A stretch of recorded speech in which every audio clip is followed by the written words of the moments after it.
Thanks, Tim. And let me add one of my most important credential. I taught here at Fordham Prep for a couple of years before this building existed. That's how old I am.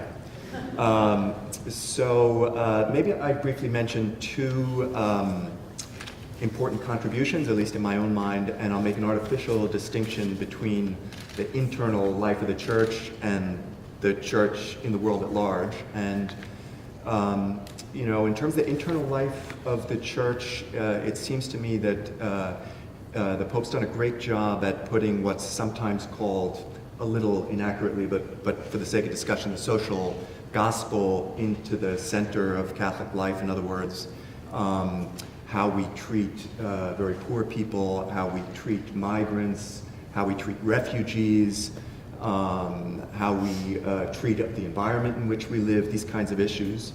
And by no means am I saying he's the first Pope that ever spoke about these things. You know, Pope Benedict spoke a lot about the environment, in fact, and also about how economies tend to marginalize folks.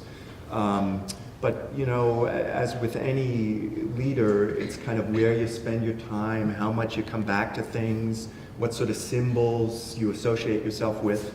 And, you know, for all those reasons, I think the Pope has kind of squarely reminded us, okay, look, these are constituent things that we all have to care about. And they're not liberal or conservative issues, they're Catholic issues. So that, to me, would be an internal thing. An external church in the world thing would be, you know, you think back half a dozen years ago, and to me, I exaggerate just a bit, in popular culture, the church was drifting a little bit toward irrelevance in terms of its voice in the world, not in terms of our lives, not in terms of our locations, but in terms, for example, of where you would see the church, the Pope quoted in the New York Times.